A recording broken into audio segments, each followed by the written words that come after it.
Hello and welcome to my Premier League prediction for today. Today I am talking about Aston Villa. Um, Now I'm just gonna go straight in there and, as usual, put my Premier League prediction for them. And I think they're gonna finish 18th in the relegation zone or 17th outside of the relegation zone.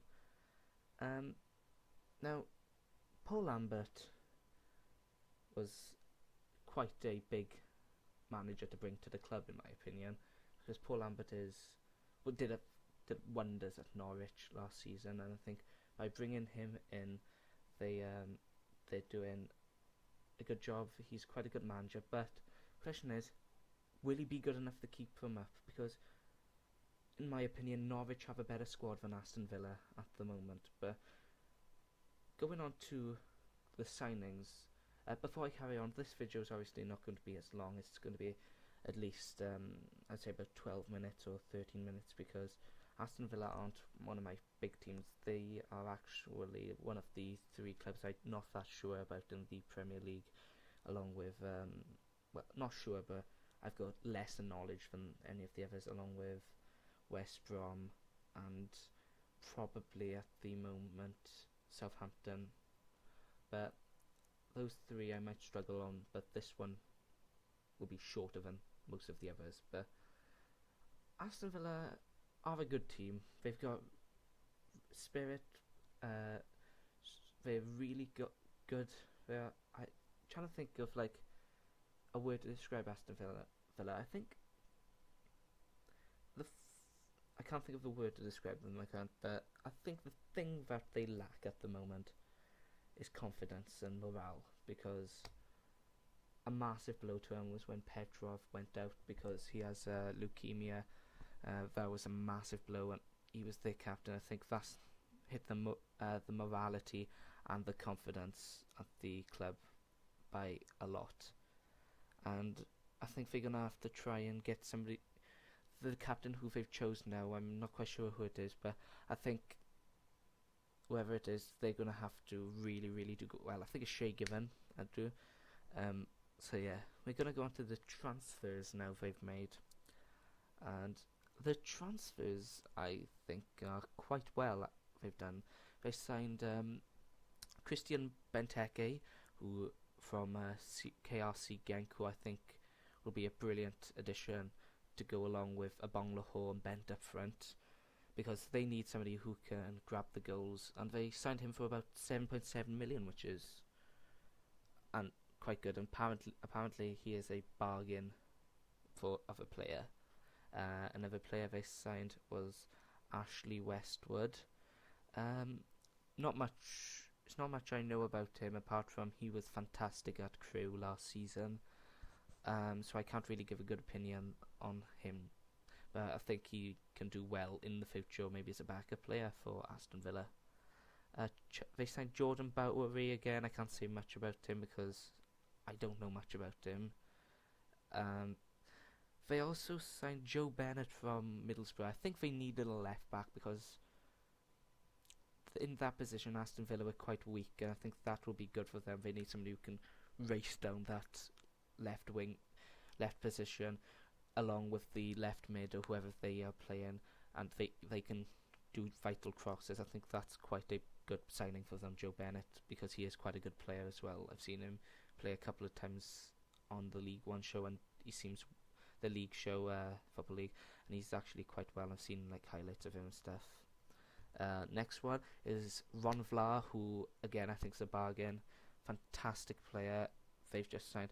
He's going to be a rocket defence for Aston Villa, which I think will be vital against the big names like Manchester United, Arsenal, Chelsea. I think Man City, all of them, I think he will be good at trying to stop them. Matthew Lowtown now, they already have Hutton, which I'm quite surprised they've bought a new right back.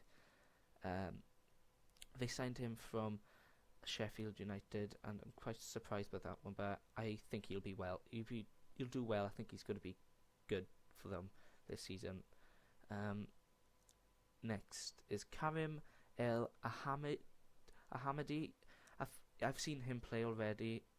He's quite good. no doubt. He's going to be one of the key players this season.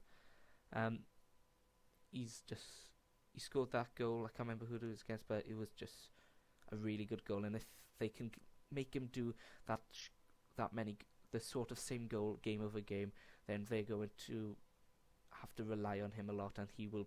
I think he's just a good addition to the squad because he's a defensive midfielder. He can play attack. He can go up attack to help, and he can also sit back and in the big games and try and defend a lot. Now, another person they've brought in is Brett Holman.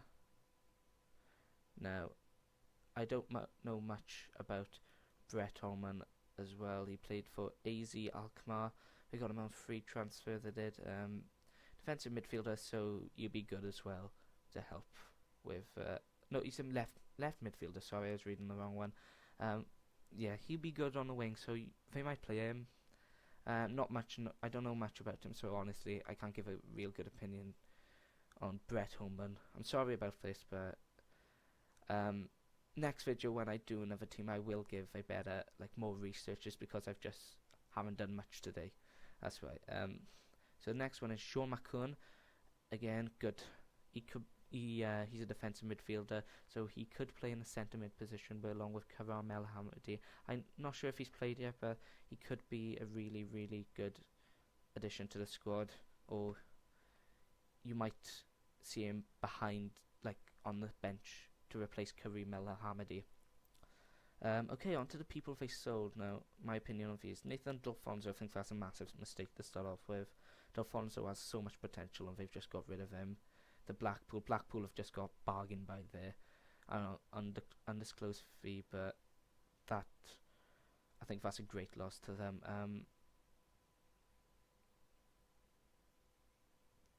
James Collins, sorry, I was looking at the player. James Collins, centre back. They've just sold him to West Ham. That's again a massive loss, but they replaced him with. They've replaced him quite well with La. He was one of their main defenders. I would have liked it better if they kept Vla and Collins at centre back, because they would have been a strong team.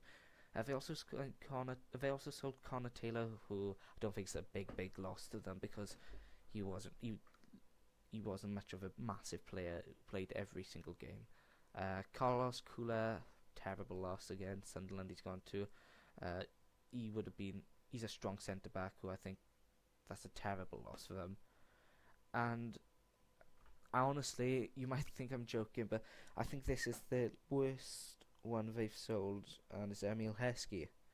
Now you might think, oh, what are you talking about? But Heskey, I think he's really a person who can go out there and make the players confident. I think he's more of a morality player more than a good player. I think he'd be an amazing captain, because I agree with Robbie Savage. If I could have any of the free transfers on my team, at any team, it would be Heskey. Not just because, well, he's getting on, he's 34, but then he's still an amazing player, in my opinion, because he's so wise. He's really wise, and because he's old, he'll have a massive impact on the players on the field and off the field. In the dressing room, I think that's a massive loss for Villa. Now, I'm going to stop right here for a second, then replay, and then for the next 5 minutes I'm just going to talk about why I think they're going to finish in 17th to 18th. So my opinion on why is going to be because I think they need somebody in the same scenario as I gave you yesterday with Arsenal. I think they're going to need somebody to score the goals. They're relying on Bent and Abonglaho to get the goals this season, and Bent gets injured, is Abonglaho on his own, and somebody else, whoever they choose. But that's why I think Heskey was a major loss, because Heskey, even though he's not the top goal scorer, he's not amazing at scoring goals, he's good at giving them confidence to score the goals. He is. And I think that's a massive loss to them, the fact that they've just lost Heskey. They don't really have really good backups for Bent or Bonglaho if both get injured. And I think Benton and Bangladesh have too much pressure on them. And the other thing about Aston Villa this season, which I think they're going to struggle with, is the defence. They have Kieran Clark, which is an amazing addition. That's it. It's Kieran Clark and Vla playing at centre back, I think, which two strong defence centre backs. They have Alan Hutton, right back, and I'm not sure who the left back is, but strong defence. But will they be able to hold out against the big clubs? Is the question. Midfield, they have Stephen Ireland. They have Stephen Ireland and Hamedi. And I think they have Jean McCoon, as I said. Those two are brilliant additions. Stephen Ireland, very influential on the pitch and off the pitch. So it's going to be quite... They've got the players to stay mid-table, but I think they're like QPR. They haven't got the confidence, yeah. I think they go in... I hope that they finish in the mid-table, because Aston Villa are a team I like. But I think they'll finish around 17th, 18th, and next season they'll become good again. They'll just blast. I think they're going to do a Newcastle. They're either going to get relegated, come straight back up, and just be one of the best teams in England, or they're going to do a sort of Wigan, I think. They're going to leave it to the last minute and then just push out all out and think, Christ, we have to do this. We're going to get relegated. And then they're going to finish quite mid-table-ish. So yeah, a short video, I'm sorry guys, but I'm not that familiar with Aston Villa, as I said, same with West Brom and Southampton. But next video, I swear to you that I will be good. Oh, the hell was that? Anyway, I'll give a better opinion. I don't know what that was. That was odd. I'll give a better opinion, guys, next video. So yeah, thanks. And next video will be Chelsea. Subscribe, like, and tune in for more next week. I'm Alice. Goodbye.